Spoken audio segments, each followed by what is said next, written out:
Today's video, we're going into the nickel triple, talk about how you can stop inside zone and get some good pressure against a gun bunch player. I talk a little bit about coverage at the very end. So this is the Chicago Bears defensive playbook. We're going to be using Hot Blitz 3, and it makes sense why as we get into the video. So we're going to go ahead and just get this inside zone out of the way. Hot Blitz 3, auto flip off. You can have baseline on, you can have auto flip on. For this particular defense, I like to have it turned off and manually flip.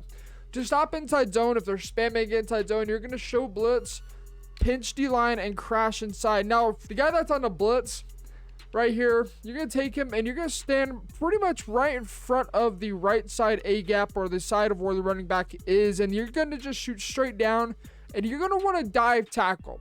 What dive tackling is, it's just push X or square on your controller to dive and make a tackle at the ball carrier. So snap the ball, dive tackle, and go ahead and get that easy loss of yards. Now, the reason that we're going to go ahead and dive tackle right here is simply because if you go for a conservative, I've noticed this slot receiver for some reason will sometimes come into that gap and pick you up as a user or one of the offensive linemen. So if you dive tackle, they don't get a chance to block you, and you get a chance to make a play on the ball carrier. So again, show blitz, pinch D-line, crash inside. With this guy on the automatically on the blitz, you're going to take him. You're going to stand in front of the center practically and just shoot straight down and dive tackle.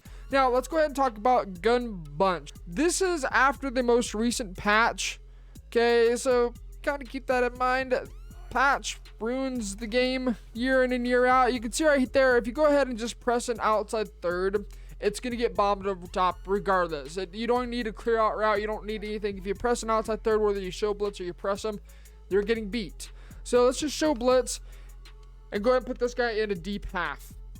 Show you guys kind of the difference between that. This is really important that you understand this in order for this to actually work. So you can see right there, he plays it a lot better.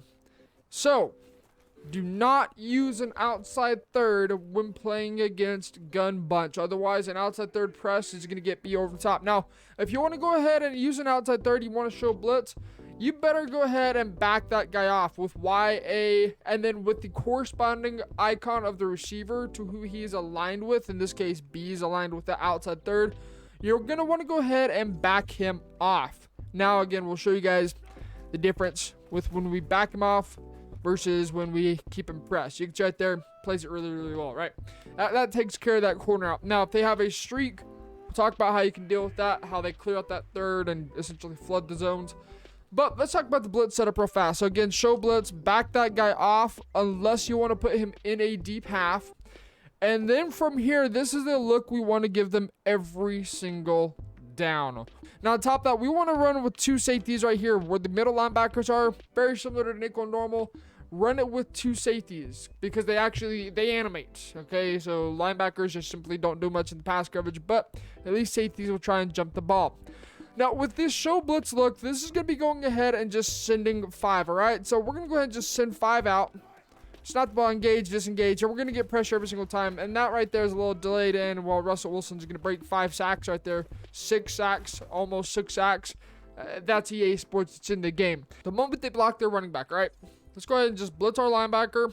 Snap the ball, engage, disengage. Well, right there, that was the worst disengage ever. And I don't know what's going on with this game right now. We're getting like some of the worst angles I've ever seen in this game.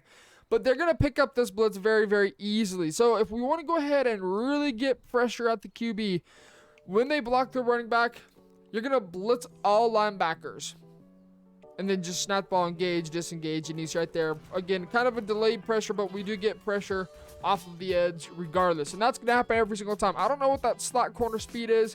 Probably pretty slow. So obviously you want a fast corner in the slot to be able to get to the quarterback quick enough. Pretty simple. Now they go max protect. Again, show blitz. We want to give them the same exact look every single time, regardless of what they do. So max protect, your assignment as a user is going to change a lot. When we're going to go ahead and send this heavy blitz, this is one of those blitzes you want to save for those long downs where you don't want them to get the 4th and 5,000 yard conversion, because this is Madden 22 and that's very possible. You want to go ahead and send the pressure at them.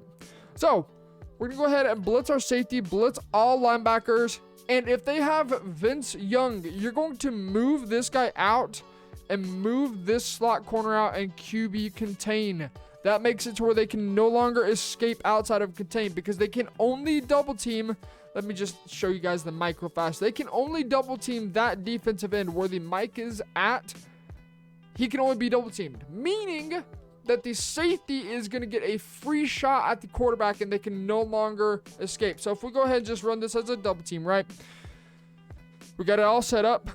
We're going to go ahead and max protect our gun bunch, making sure the double team is actually still set.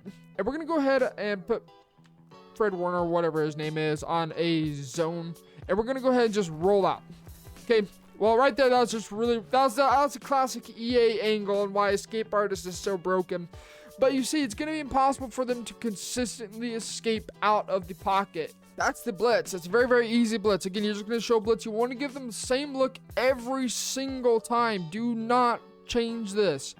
Every time you want to give them the same look because then they can never predict it. Now, this is where we start talking about coverage adjustments. So when we show blitz, we can go ahead and again back that guy off or leave him pressed to put him in a deep half. Do note if there's a deep post from the lone side receiver, he's going to get beat over the top regardless, so you're going to have to use for that. But if we want to go ahead and start talking about pass coverage, what we're going to do is we're going to go ahead and start utilizing the double Mabel and changing up our user as well. Now, since this is a safety, he can only go into a curl flat or he can go into a deep zone as well. When you go into safety nickel, or I think it's called free safety nickel, something like that, those zones on the left side change completely. It's deep half left and right, third left and right, inside third, inside quarter. It gets a dramatic change. So I try not to use those all too much because I'm going to be utilizing this safety in the flats a lot more. So again, we're going to go ahead and just utilize the Mabel. And then you can send the blitz off of the left side if they send 5 out. Or you can go ahead and put this guy into a curl flat set to 5. Flats set to 25. So you can go ahead and take away that corner out. And then go ahead and deep half this guy because, again, the corner out really doesn't matter all too much. And run it like this. The nice thing is, if you go ahead and drop this guy into a vert hook or a QB spy as well, and then just QB contain, kind of show you guys what happens. We get contains, and if they do not double team, you can go ahead and spread your D-line as well or shift them to left to help the contain set a little bit better. If they do not double team, they cannot escape outside of these contains. Just look how nice that contain is. They try and roll out to the left. We've got a QB spy out there. We're going to go ahead and take care of that manually as well because with the blitz user, you click off, they're hawking down the quarterback. That's really the only reason to blitz your user this year is just simply so if you want to click off, well, you're going to go ahead and just automatically hawk down the QB regardless of where they may be at. And when you do commit to the inside zone, you can still get the blitz to come off. It doesn't matter. Just the way that you're going to bump is going to be a little bit different. You're going to have to end up just essentially touching up on a offensive lineman instead of full on engage. Because essentially when you prepare for the inside zone, it's going to change it from an engage disengage to you are now user rushing through the A gap instead. So that's a big change you have to be aware of as well. But other than that, it's a pretty easy blitz to run. Again, this year, with especially now that Gunslinger's out, defenses just can become more and more difficult as the year goes on. You can't send the blitz every single down, but this is a very good way to catch your opponents off guard. So if you guys are new to the channel, be sure you hit that sub button, and we'll catch you guys in the next one.